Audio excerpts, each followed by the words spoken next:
अस्सलाम वालेकुम, मेरा नाम डॉक्टर मोहम्मद अवैस अनवर है और आज हमने बात करनी है अबाउट चैप्टर नंबर 3 एंजाइम से रिलेटेड। हम थोड़ी सी बात करेंगे एंजाइम्स के इंट्रोडक्शन के ऊपर और एंजाइम्स की कुछ कैरेक्टरिस्टिक्स हैं जो हम डिस्कस करेंगे। ये आपकी बुक का पेज नंबर 42 है जिसके ऊपर ये टॉपिक मौजूद है। थोड़ी सी बात कर लेते हैं कि एंजाइम्स हैं क्या। देखिए, एंजाइम्स के बारे में कहा जाता है कि एंजाइम्स हैं biocatalyst. The biocatalyst are called enzymes ना। अब ये बायोकैटलिस्ट से पहले तो आप ये समझें कि कैटलिस्ट क्या होता है। आपने केमिस्ट्री के अंदर पढ़ा होगा कि कैटलिस्ट हर वो सब्सटेंस होता है जो किसी रिएक्शन की स्पीड को बढ़ा दे। ये पहला पॉइंट है किसी कैटलिस्ट के बारे में। और दूसरी शर्त ये होनी चाहिए कि वो कैटलिस्ट खुद उस रिएक्शन के अंदर इस्तेमाल ना हो। तो यानी जितना आपने रिएक्शन के स्टार्ट में डाला था उतना ही रिएक्शन के बाद आपको मिलना चाहिए, ज़रा सा भी उसके अंदर कमी नहीं आनी चाहिए। फॉर एग्जाम्पल, अगर आप, मैं इसे बस एग्जांपल देता हूँ, अगर आप एक कपड़े के 2 टुकड़े करना चाहते हैं तो एक तरीका तो ये है कि आप कपड़े को 2 तरफ से पकड़ें और जान लगा दें। लेकिन इसके अंदर होगा ये कि आपको बहुत टाइम लग जाएगा, एनर्जी तो लगेगी आपकी लेकिन आपको बहुत टाइम लग जाएगा कपड़े के 2 टुकड़े करने में। इसके बरक्स अगर आप कैंची लें और कैंची से कपड़े के 2 टुकड़े करें तो ये बहुत जल्दी हो जाएगा।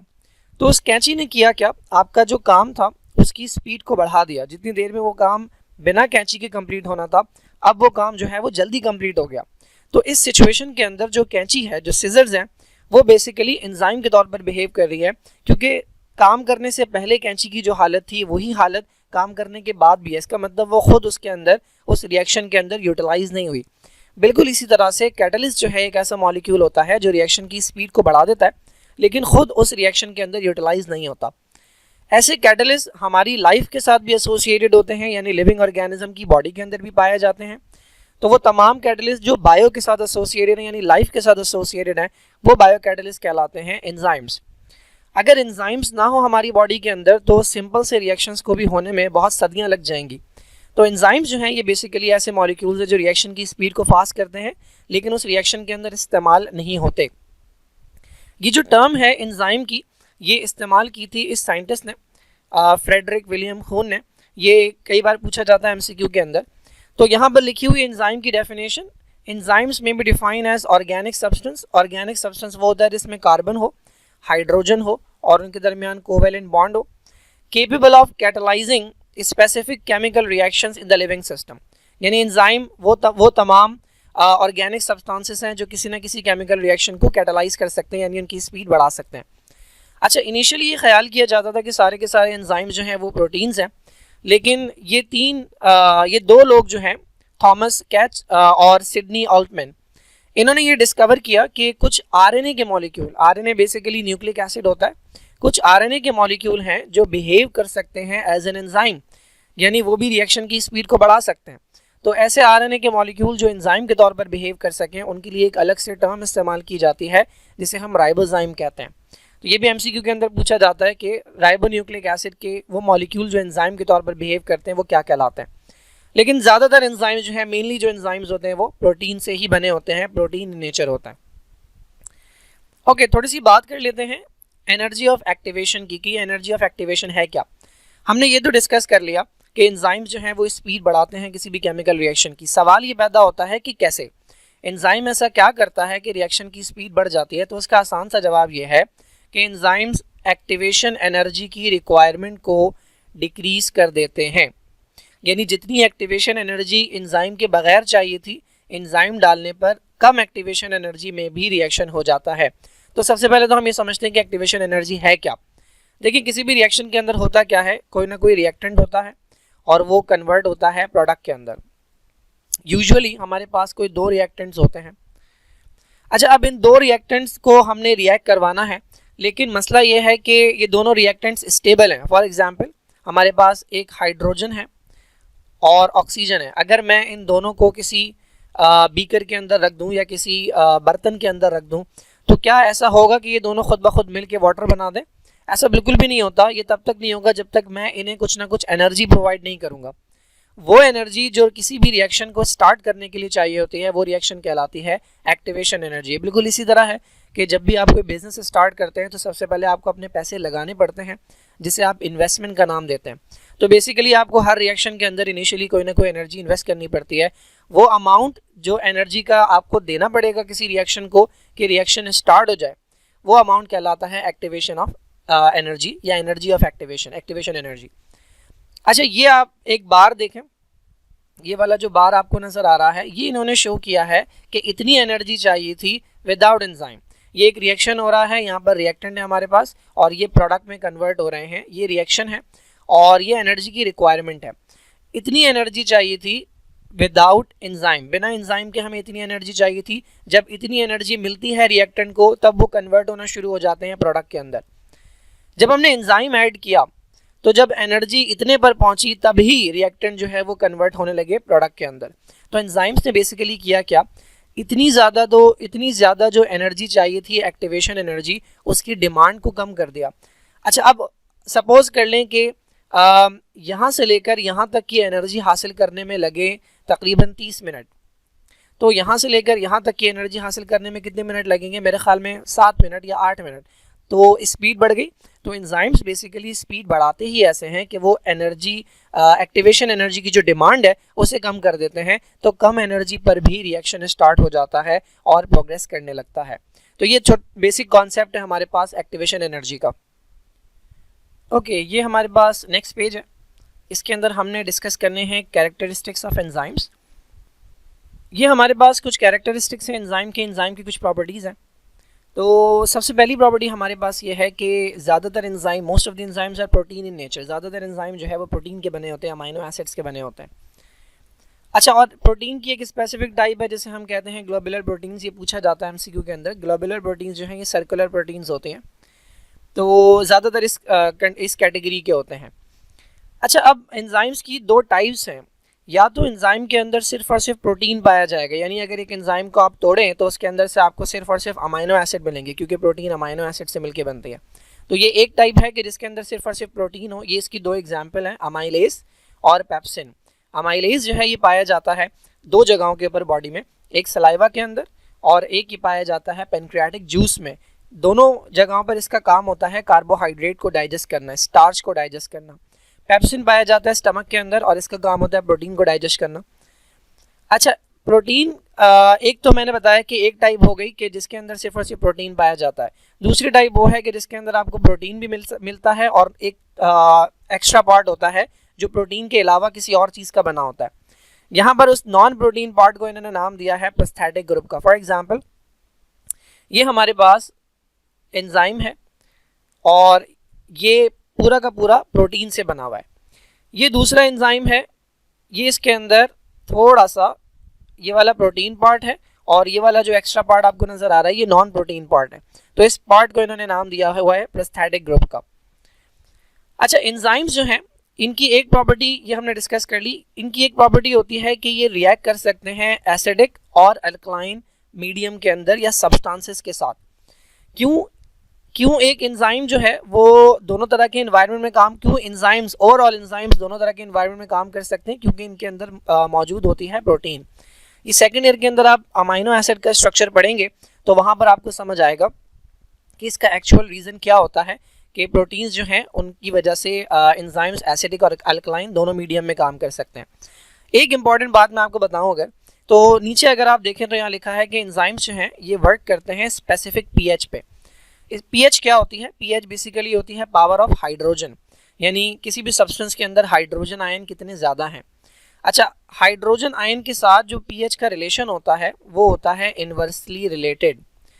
इसका क्या मतलब है? इसका मतलब ये है कि अगर किसी भी सब्सटेंस के अंदर हाइड्रोजन आयन ज़्यादा हैं तो हम कहते हैं कि उसकी पीएच कम है।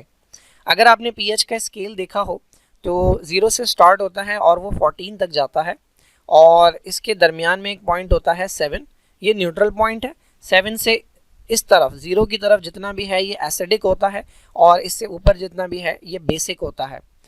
अच्छा, ये कह रहे हैं कि एंजाइम्स जो हैं, ओवरऑल एंजाइम्स जो हैं वो एसिडिक एनवायरनमेंट में और बेसिक एनवायरनमेंट में वर्क करते हैं।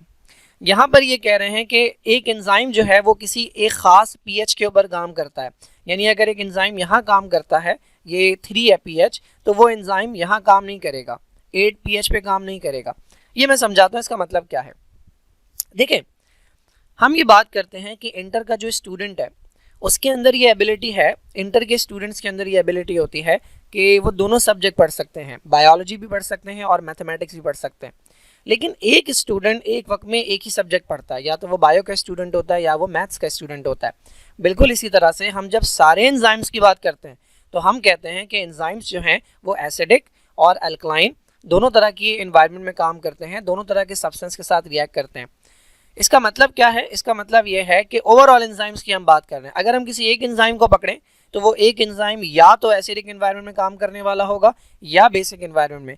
एक एंजाइम्स दोनों जगह पर काम नहीं करता। ओवरऑल एंजाइम्स जो हैं वो हम कहते हैं कि एसिडिक और अल्कलाइन दोनों मीडियम में काम करते हैं। तो फॉर एग्जांपल ये जो पेप्सिन है ये काम करता है स्टमक के अंदर।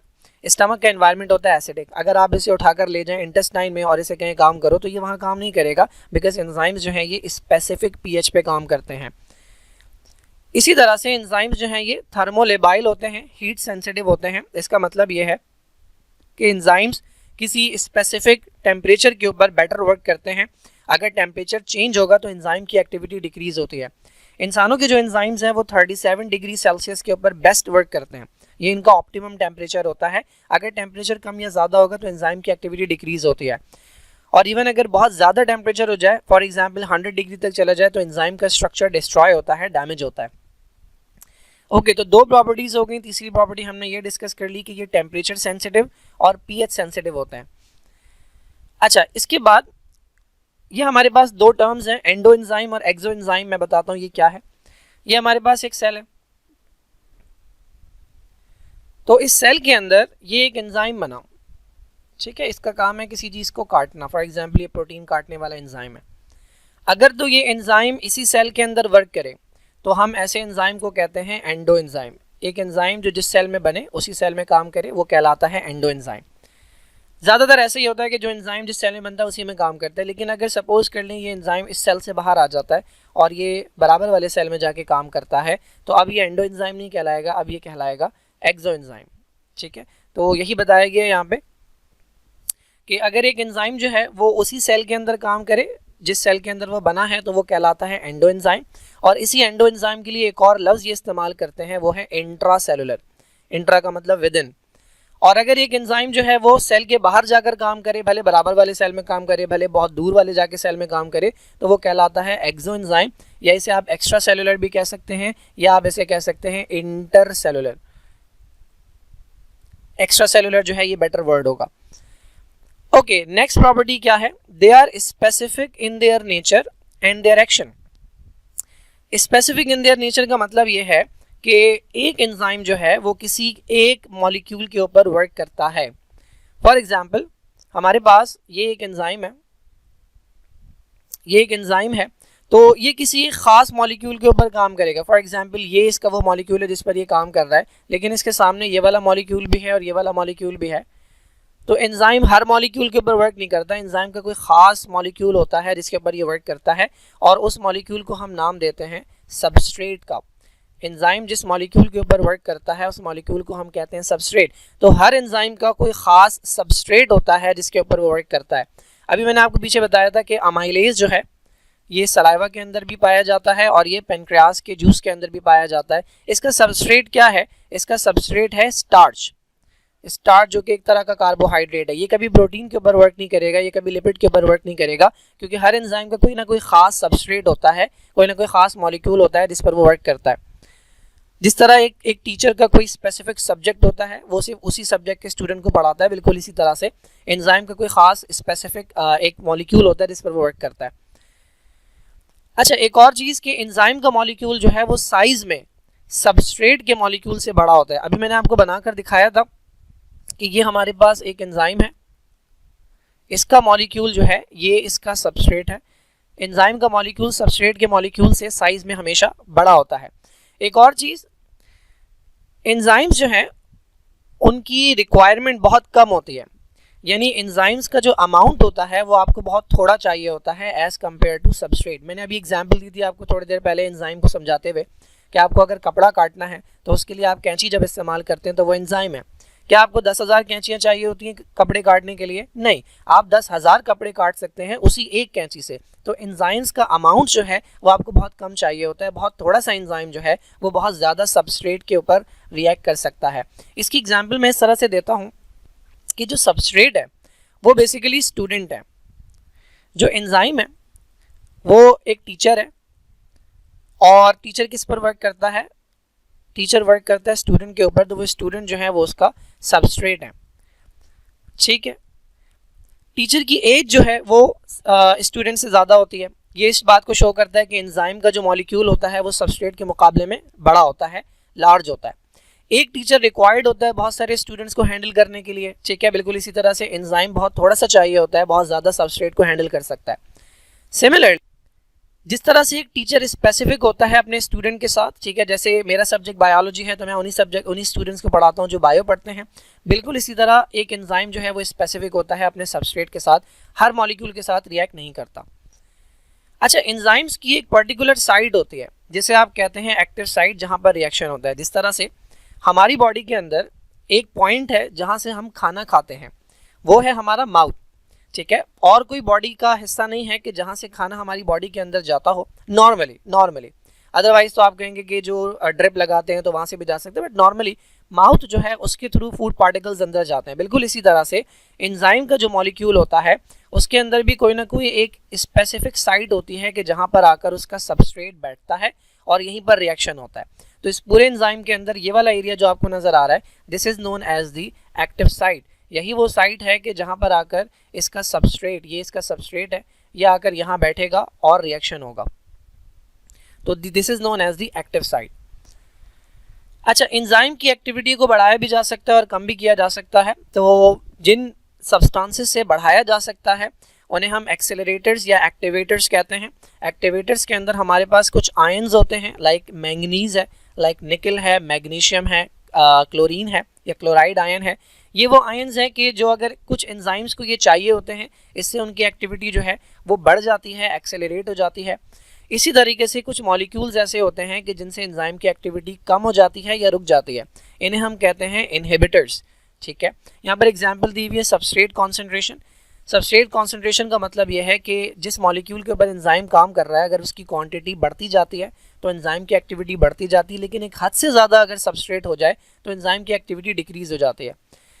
अच्छा, पीएच मैंने बताया था कि पीएच अगर आप चेंज कर दें तो एंजाइम की एक्टिविटी रुक जाती है या कम हो जाती है, तो ये कहलाते हैं इनहिबिटर्स। तो जिन चीज़ों से एक्टिवेट हो रही है वो एक्टिवेटर्स कहलाते हैं, और जिन चीज़ों से रुक रही है, स्लो डाउन हो रही है, उन्हें हम इनहिबिटर्स कहते हैं।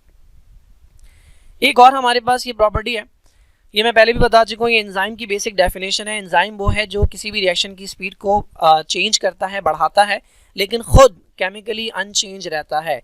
जैसा आप एंजाइम डालेंगे रिएक्शन के बाद और ड्यूरिंग द रिएक्शन, एंजाइम वैसा ही रहता है, एंजाइम के अंदर कोई चेंज नहीं आता। ये आपकी बुक की डायग्राम है, नेक्स्ट पेज पर ही मिल जाएगी आपको, जहाँ पर हमने लास्ट पॉइंट पढ़ा था। इसमें अगर आप देखें तो ये जो छोटा सा मॉलिक्यूल आपको नज़र आ रहा है ये सबस्ट्रेट है, और ये जो इतना बड़ा सा मॉलिक्यूल आपको नज़र आ रहा है this is known as the enzyme. और ये एंजाइम के अंदर आपको एक डिम्पल या एक ग्रूव सा नज़र आ रहा है, this is known as the active site. ये यहाँ पर आकर बैठेगा। नेक्स्ट डायग्राम के अंदर अगर आप देखें तो ये वो मॉलिक्यूल था जिसे हमने सबस्ट्रेट कहा था, ये आकर बैठ गया है इस एक्टिव साइट के अंदर, और यहाँ पर रिएक्शन होता है।